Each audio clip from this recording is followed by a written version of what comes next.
L'invité de la matinale. KTO Radio. Dans l'invité de la matinale, nous recevons ce matin, à l'occasion de la clôture du jubilé des 150 ans de la naissance de Sainte Thérèse de Lisieux, l'une des spécialistes de son œuvre, en la personne d'Hélène Mongin. Bonjour Hélène. Bonjour Maxence.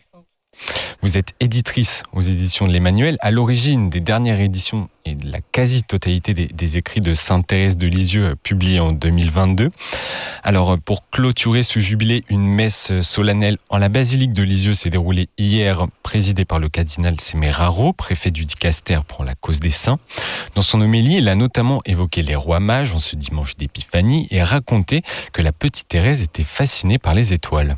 Alors en effet, quand elle était enfant, son père l'emmenait souvent se promener, admirer la beauté de la nature. Et un soir, dans le ciel, il lui a montré des étoiles qui avaient la forme d'un T, la première lettre de son prénom, en concluant « Thérèse, ton nom est écrit dans le ciel », ce qu'elle a retenu toute sa vie.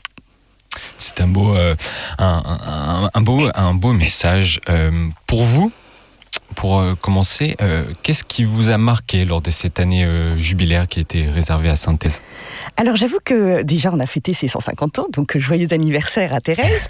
Et puis j'ai été frappée par le fait que l'UNESCO, l'Organisation des Nations Unies, a tenu à reconnaître l'anniversaire de Thérèse. Ils avaient retenu 2 personnes en France, Gustave Eiffel et Thérèse de Lisieux. Alors vous savez, l'UNESCO, c'est pas spécialement connu pour son catholicisme. Oui, c'est laïque. Hein, oui. Tout à fait, mais ils ont présenté Thérèse comme une femme d'éducation, de culture et de paix, et une femme dont l'influence a donc été totalement mondiale. Donc c'était beau de voir cette reconnaissance du monde de la culture pour Thérèse. Oui, c'est un signe fort qui montre que Thérèse dépasse le cadre religieux et spirituel. Elle touche partout où elle passe, si j'ose dire. Alors, lors de cette année jubilaire, le pape François a publié une lettre apostolique, c'est la confiance, consacrée à la Sainte Française. Le Saint-Père, il parle du génie de Thérèse comme étant de nous conduire au centre, à l'essentiel, au plus indispensable. Peut-on dire, Hélène Mongin, que l'une des clés du succès de Sainte Thérèse est sa capacité à se situer à hauteur d'homme ? Oui, absolument. En fait, Thérèse n'est pas une grande théologienne, elle n'est pas non plus une mystique qui aurait eu des apparitions ou quoi que ce soit. Elle a eu une vie très simple, très ordinaire, dans laquelle nous pouvons nous reconnaître et où elle a placé en premier l'amour. Thérèse a été nommée docteur de l'Église en sciences de l'amour, et le pape relève ça dans son magnifique chapitre 4 de ce texte que j'invite nos auditeurs à lire, où il dit que voilà, Thérèse pourrait être aussi appelée docteur de la synthèse, parce qu'elle dit que dans toutes les vérités du catholicisme, en fait, l'essentiel, c'est l'amour. Aimer, c'est tout donner et se donner soi-même. Et devenir docteur de l'Église, c'est pas n'importe quoi. Non, il n'y en a que 33 dans toute l'histoire de l'Église, dont seulement 4 femmes. Donc effectivement, c'est l'Église, dans ce cas-là, reconnaît que la doctrine d'un saint est vraiment valable pour toute l'humanité et pour tous les temps. Donc c'est pour ça que les œuvres de Thérèse sont si extraordinaires. Sainte Thérèse est d'ailleurs une figure éminemment importante pour le pape François lui-même. Absolument. Il raconte en fait qu'il a l'habitude de prier Thérèse, c'est une de ses saintes préférées, et que souvent quand il lui demande quelque chose, il a non seulement toujours la réponse, pas forcément la réponse qu'il attendait, mais toujours une réponse, et une rose lui est offerte. C'est signé Thérèse. Donc, et il avait notamment dans son sac au retour des JMJ, qui était son premier déplacement en 2013, Sainte Thérèse dans son sac, il l'a dit, c'était important pour lui. Alors on imagine que la notoriété de Thérèse n'a pas été mondiale du jour au lendemain, notamment il y a plus d'un siècle, quand les canaux de communication n'étaient pas ceux dont on dispose aujourd'hui. Quelles sont les grandes étapes de ce succès international ? Alors en fait, il était d'usage, quand une carmélite mourait, d'envoyer à tous les carmels de France une petite notice un peu nécrologique qui racontait la vie de la sœur.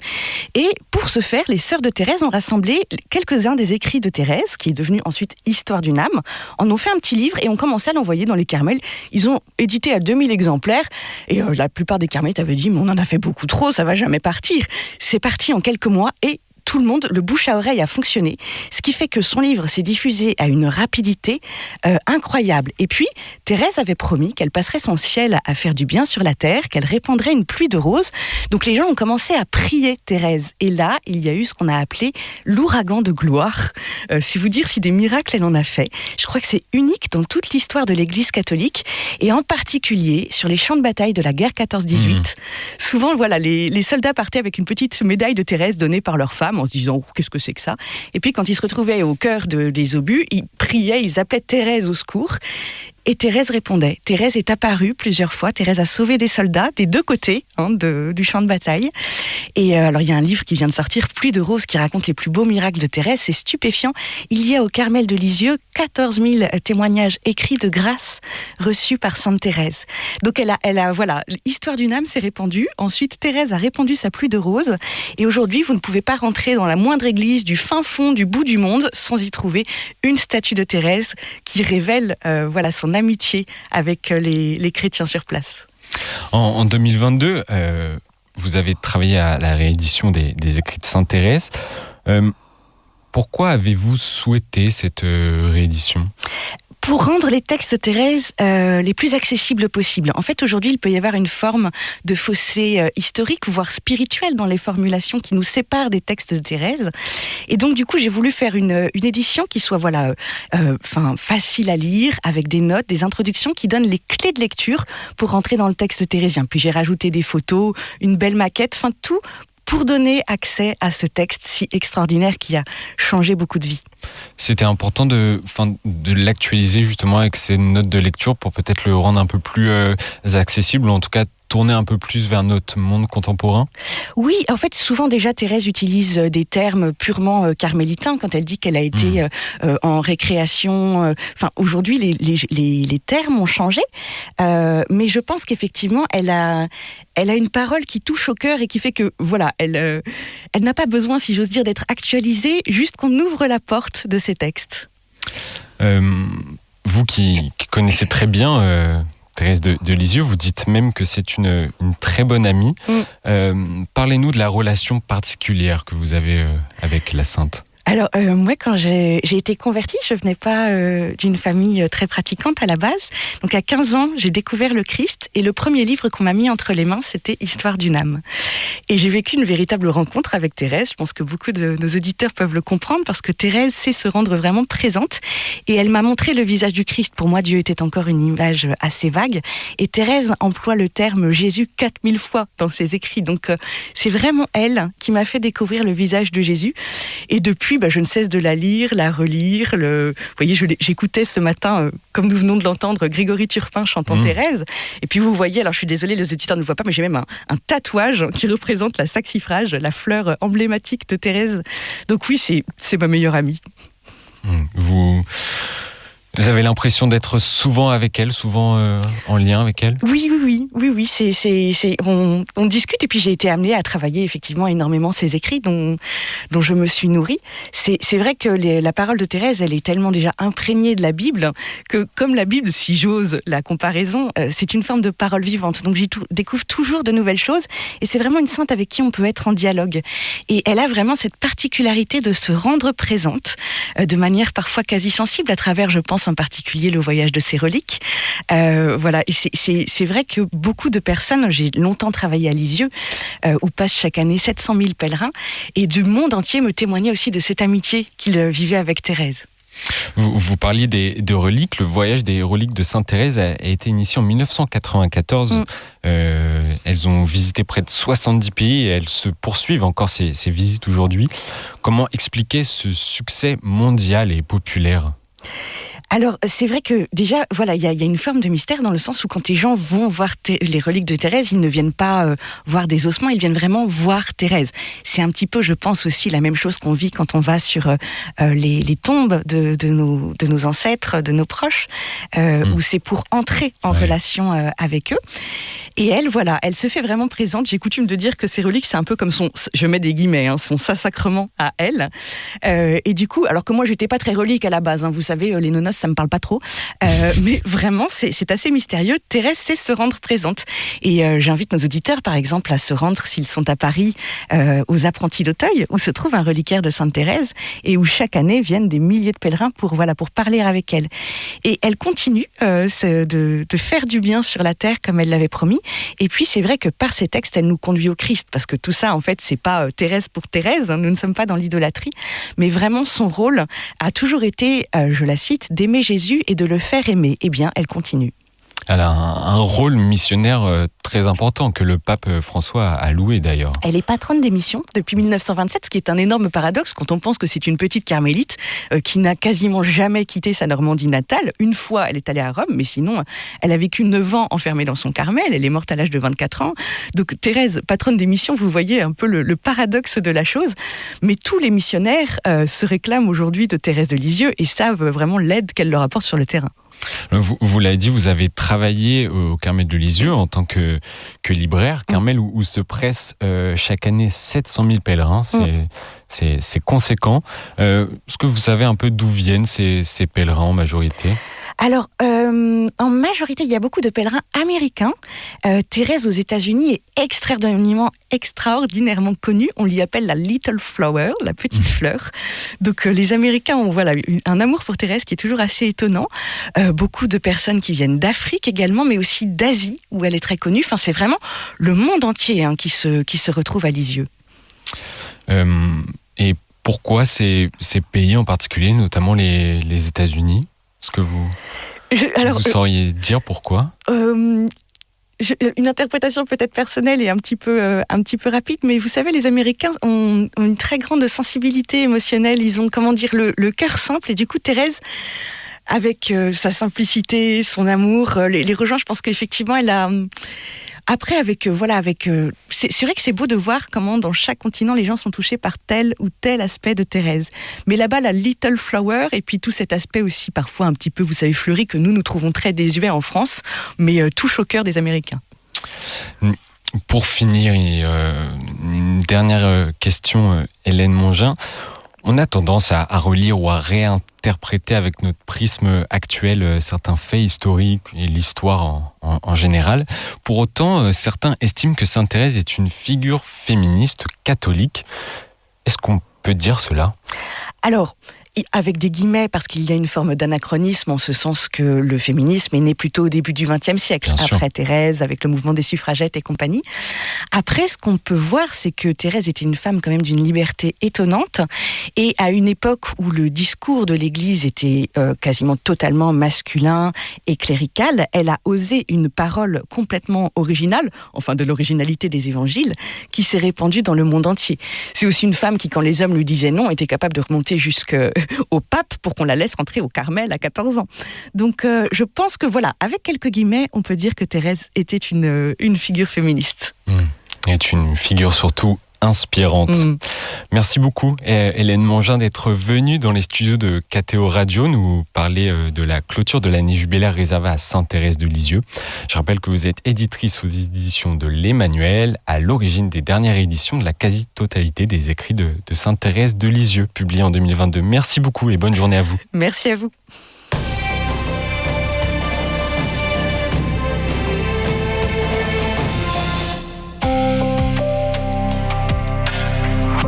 KTO Radio. Il est 7h13 sur KTO Radio. Merci d'être branché sur les ondes de KTO Radio, disponible à l'écoute sur ktoradio.com ou sur notre application KTO Radio, téléchargeable gratuitement sur iOS et Android. Je vous propose maintenant de faire une petite pause musicale.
Tout-Puissant, quand mon cœur considère tout l'univers créé par ton pouvoir, le ciel d'azur, les éclairs, le tonnerre, le clair matin, ou les ombres du soir, de tout mon être, alors s'élève un chant. Dieu Tout-Puissant, que tu es grand, de tout mon être, alors s'élève un chant. Dieu Tout-Puissant, que tu es grand.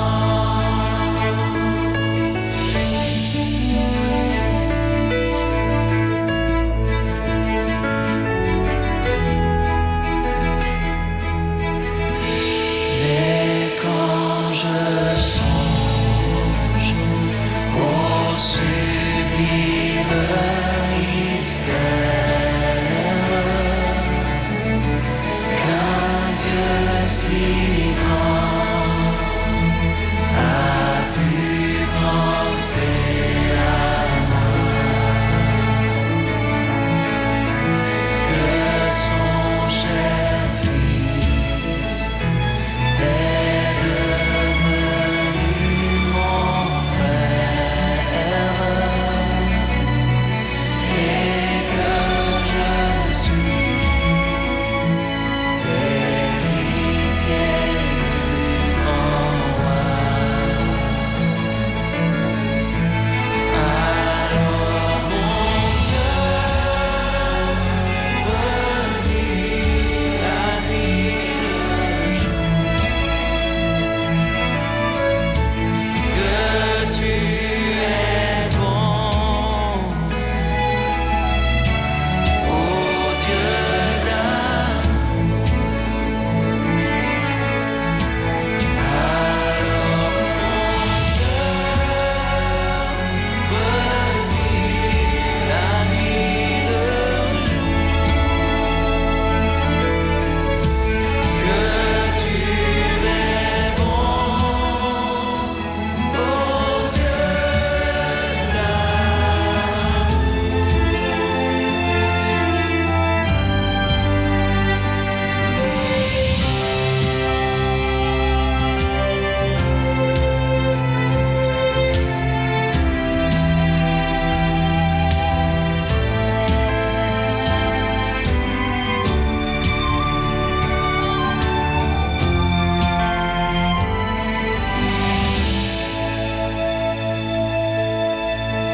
quand mon sauveur éclatant de lumière se lèvera de son trône éternel, et que les sons des douleurs de la terre, je pourrai voir les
Merci d'être à l'écoute de KTO Radio. J'espère que vous passez un bon début de journée rempli d'espérance. De l'espérance, il en est d'ailleurs question dans la parole aux associations, où notre journaliste Raphaël Delapré reçoit Monseigneur Gollnisch, directeur de l'œuvre d'Orient, qui nous livre ses vœux d'espérance pour 2024. La parole aux associations.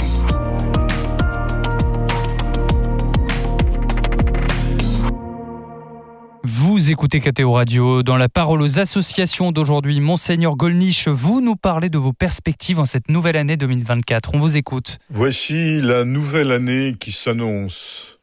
Est-ce que ce sera une année de bienfaits annoncée par le messager du Seigneur ? Nous voyons bien des choses qui s'assombrissent, des bruits de guerre, des difficultés économiques, des pertes de valeurs, y compris dans notre culture, dans notre civilisation, des éloignements au moins apparents de la foi, d'une fragilisation de la famille, bref, bien des raisons d'inquiétude. Et pourtant, l'espérance fait partie des qualités du chrétien. C'est un don de Dieu. Et ce n'est pas au choix, ce n'est pas facultatif. Un chrétien ne peut pas céder au pessimisme. Il est lucide, il voit les difficultés autant qu'un autre, mais il sait que le Seigneur accompagne l'humanité dans le chemin de l'histoire. Il sait que nous sommes en marche vers le Seigneur. Il sait que les ténèbres sont déjà vaincues par la lumière, même si le combat demeure. Alors oui, pour cette nouvelle année, regardons ce qui peut être positif. Regardons les éléments qui peuvent nous faire croire à une paix possible. Regardons ce que désirent les peuples, la soif des populations. Et nous verrons que ce qu'ils veulent, c'est la liberté, la paix, la prospérité. C'est la famille, valeur universelle. C'est pouvoir rencontrer son voisin dans une riche rencontre. C'est vouloir la rencontre des peuples, vouloir avancer en humanité. Merci beaucoup, Monseigneur Gollnisch. Je vous souhaite une excellente journée.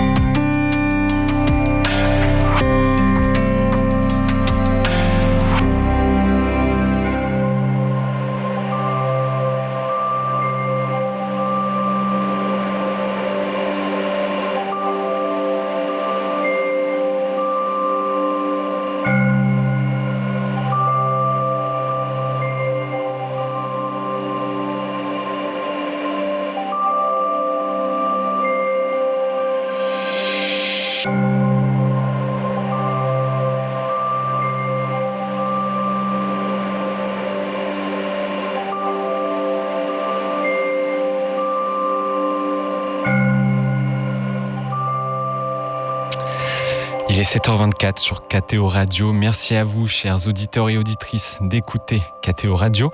La matinale continue maintenant avec l'un des moments forts de chaque matin, la messe à suivre depuis votre lit, votre salon ou même en voiture, mais toujours en direct depuis la basilique Notre-Dame de la Garde. Quant à moi, je vous retrouve à 8h20.